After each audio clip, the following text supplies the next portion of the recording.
Does your mind ever feel like a relentless storm of thoughts, replaying scenarios, dissecting possibilities until you're utterly exhausted? You search for answers, for certainty, but instead, you find yourself trapped in a spinning vortex of what-ifs and should-haves.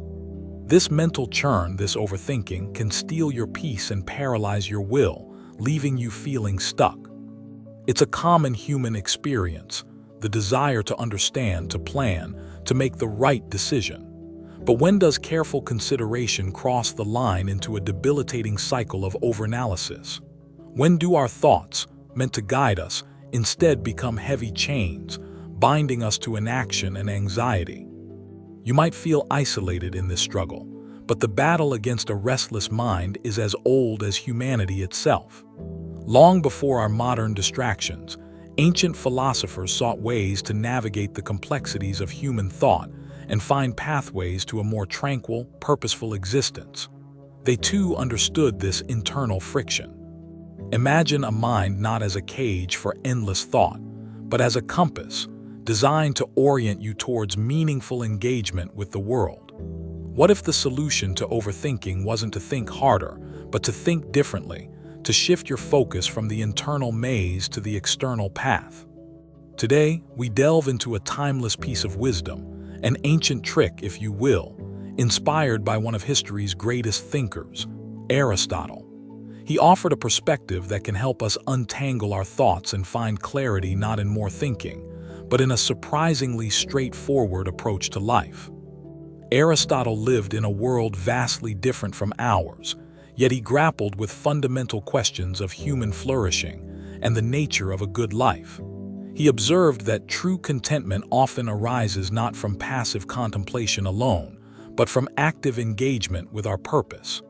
This insight holds a key. Overthinking often stems from a disconnect.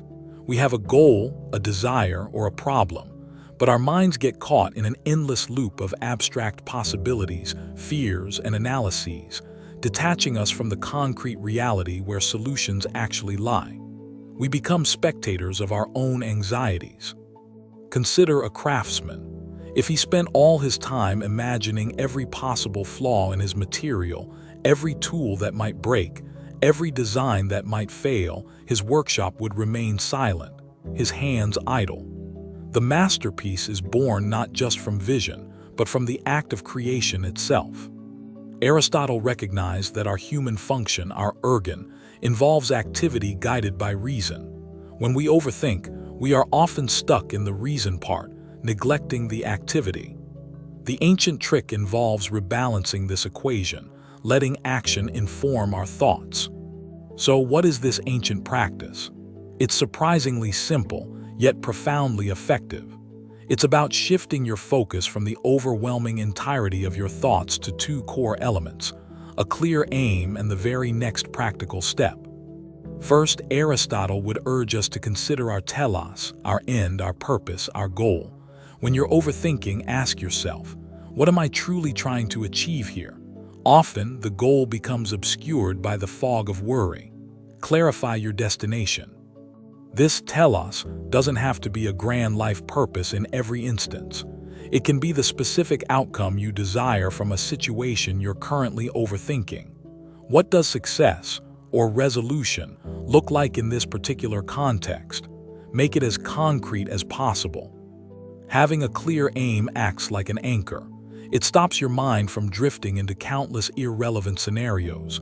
Instead of what if X, Y, or Z happens, your mind starts to orient towards how do I reach that specific point.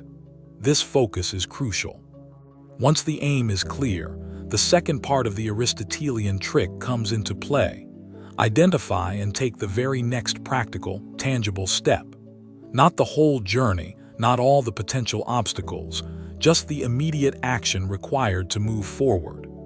This step should be small enough to feel manageable, concrete enough that you know exactly what to do. It's about breaking down the overwhelming into the doable. This shift from abstract worry to concrete action is where the magic happens. Why is this so effective against overthinking? Because action grounds you in reality.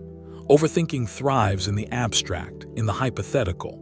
Taking a step, however small, provides real-world feedback. It moves the problem from your head into the world. Imagine you're lost in a dense forest, your mind, a thicket of confusing thoughts. Standing still and trying to map out every possible path will only increase your anxiety. But taking one step in a chosen direction begins to reveal the way. Each action, no matter how minor, generates new information. It clarifies what works and what doesn't. This is far more valuable than endless internal debate, which often relies on assumptions rather than facts. Action is a form of active learning. Aristotle emphasized phronsis, or practical wisdom, the ability to discern the right way to act in specific situations. This wisdom isn't just innate, it's cultivated through experience. And experience comes from doing, from engaging with the world. Overthinking often keeps us locked in a state of potential, fearing the imperfection of actualization. But Aristotle taught that fulfillment, or intelligeia, is found in the actualization of our capacities. We are meant to do, not just to contemplate doing. When you focus on your clear aim and the next step, your mind has less room for 1,000 anxieties. It's given a specific, constructive task. This targeted focus starves the what-if machine of its fuel. Think of a writer facing a blank page, a common trigger for overthinking. The aim, complete the chapter. The next step, write one sentence, not the perfect sentence, just one sentence. This breaks the inertia. Or consider someone anxious about a difficult conversation. The aim, express their needs clearly. The next step, jot down the 3 main points they want to make. This small act of preparation channels anxiety into constructive effort. This Aristotelian approach doesn't mean abandoning thought or planning. It means integrating thought with action in a dynamic way. Act, observe the results, adjust your thoughts and plans, then act again. It's a cycle of growth. The beauty of this trick is its scalability. It works for monumental tasks and for small daily worries.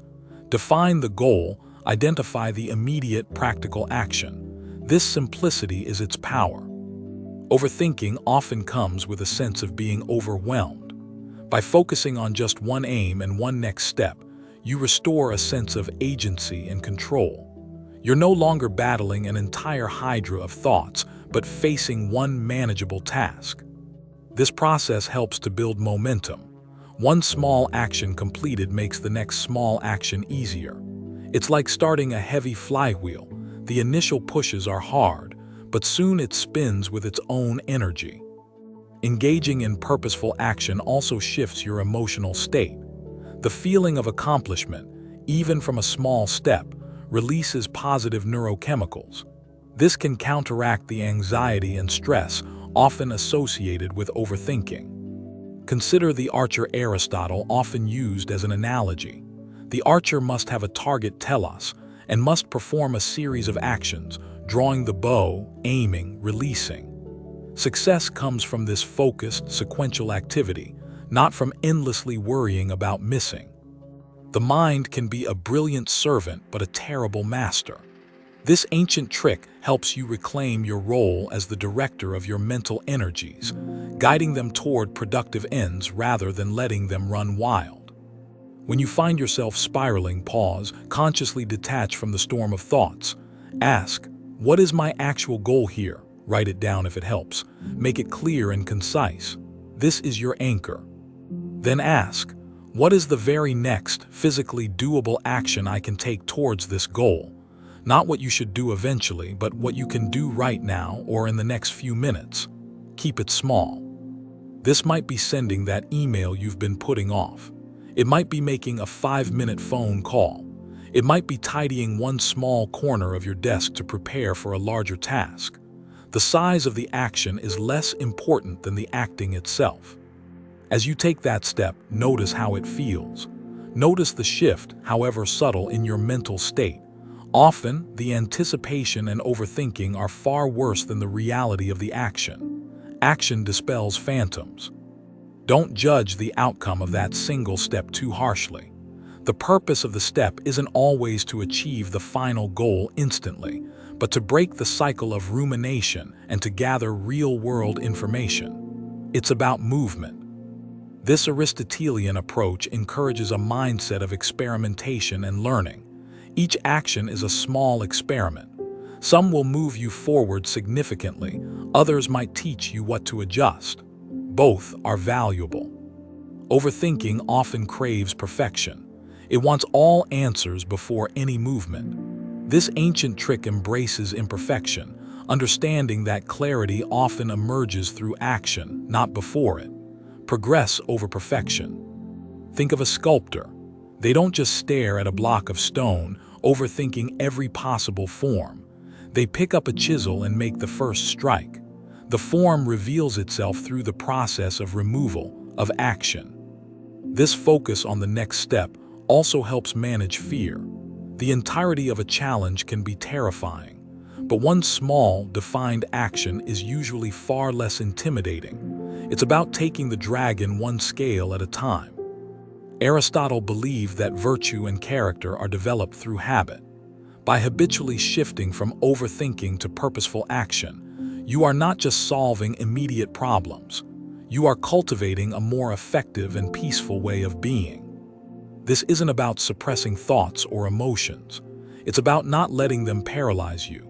Acknowledge the thoughts, then gently redirect your energy to your defined aim and your next practical step. The mental relief that comes from this shift can be profound. It's like a pressure valve being released. The energy previously consumed by internal conflict is now freed up for constructive engagement with life. Consider how much energy is wasted in circular thinking, replaying the same worries without progress. Channeling that energy into even a tiny action is a more efficient and rewarding use of your mental resources. One of the subtle traps of overthinking is the illusion of control. We believe that if we think about something enough, we can control the outcome. But true agency comes from interaction with reality, not just from internal simulation. By focusing on your aim and next step, you are practicing a form of mindfulness, being present with the task at hand, rather than lost in past regrets or future anxieties.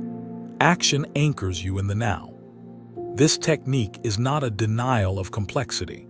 Life is complex, but it provides a strategy for navigating that complexity without being overwhelmed by it. It's a way to chart a course through the storm. The more you practice this shift, the more natural it becomes. Your mind will start to default to this more constructive pattern. What's my goal? What's my next step? It becomes an internalized skill. This approach also fosters resilience. When you act and things don't go as planned, your focus isn't on "I failed," but "Okay, that step led here. What's my aim now? What's the next step from this new position?" Remember, Aristotle's wisdom isn't about achieving a state of no thought. It's about achieving a state of effective thought, thought that serves life and action, thought that leads to flourishing. So the next time you feel the familiar spiral of overthinking begin, try this ancient method. Take a breath. Define your immediate, clear aim. Then, identify and execute the very next small, practical action. You might be surprised at how quickly the mental fog can lift when you give your mind a concrete task and your body a direction. The labyrinth of thought gives way to the clarity of the path. This isn't about suppressing your intellect. It's about channeling it effectively. Your capacity for thought is a powerful tool. Use it to define your purpose and plan your steps, not to build prisons of anxiety. The ancient world, for all its differences, understood the power of focused intent and deliberate action. Aristotle's insight is a testament to the enduring nature of this wisdom. It's a gift from the past for our busy modern minds. Every time you choose action over rumination, you reinforce a new neural pathway. You are literally rewiring your brain to be less prone to getting stuck and more adept at moving forward. This practice cultivates a sense of self-efficacy. As you see yourself taking steps and making progress, however small, your belief in your ability to handle challenges grows. This is a powerful antidote to the helplessness overthinking can breed. Overthinking often involves a fear of judgment, either from others or from ourselves. Focusing on the next practical step shifts the focus from outcome to process, from "will this be perfect?" to "am I moving forward?" Remember, the goal isn't to eliminate thinking, but to make it a constructive partner to action. Let your thoughts serve as the scout that identifies the terrain, but let your actions be the feet that walk the path. Challenge the belief that you need to have everything figured out before you start. Clarity often comes from engagement, not in isolation from it. The first step illuminates the second. This Aristotelian trick is, at its heart, an invitation to participate more fully in your own life, to move from the sidelines of contemplation into the arena of experience. It's where growth and meaning are found.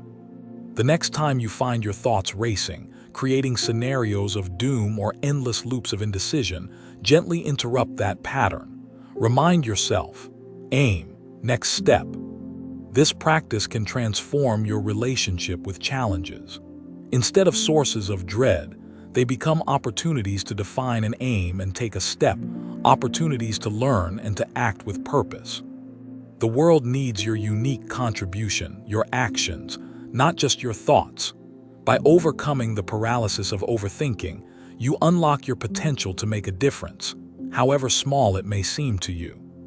Aristotle's wisdom teaches us that a flourishing life is an active life, one where our capacities are put to use in pursuit of meaningful ends. Overthinking robs us of this activity. This trick helps restore it.